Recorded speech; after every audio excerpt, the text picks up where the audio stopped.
Böyle yar kara gözüm aylan yar sen köyünden men başım ışkımdan senin mekirli sözlerin aklımı alya zoğan yüreğimi ışka da salya asmana kıyıldılar yali yanlara durur yanlara güllerim bile bile sevimi bile uçali asmana sevimi bile bile bile aşkımı bile uçali aşkın gemetine bile bile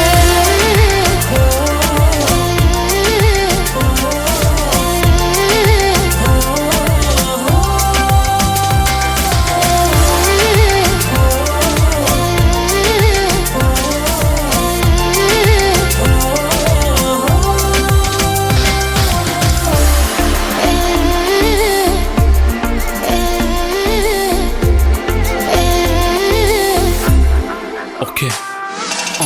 Seni sevmek için təzədən doğulayım Yaranmaz qılıqlarımın əhlisini qoyayım Sen dur olğandan barsı geçsin men dur oyun Qakarım bilen degen qoğununa alyan oyun Sen meni oyurdun düşyalı dünyamdan Zahmetimi suud ettin geçip gittin gülyanen Sen men üçün ayratin yolunu bezen güllördün Durmuş tüyücüde geçti karşı güllördün Sağda yılgırşını denemen yalan gülküler bilen İlkinci söyünüm sen vakat geçirdim önküllem bilen Mehirden doymadık kalbıma sen mehir beren Duydansız gelen tukat kalbıma birden söyün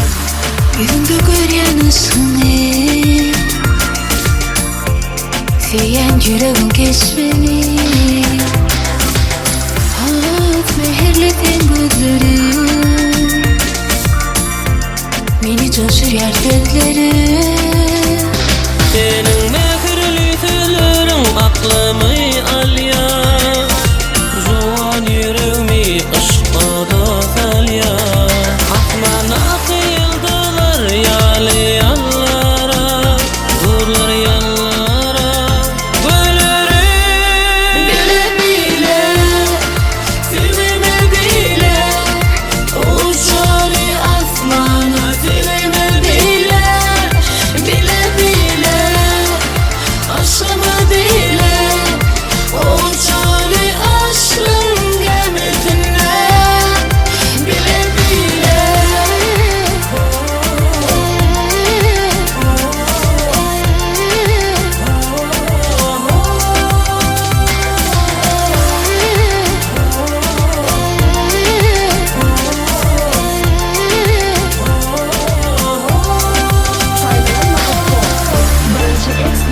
elimde bilin sevimi kimin yoktur bilin aşkımı bile bu sevimi bile adı sana gibi bana bile coştu bile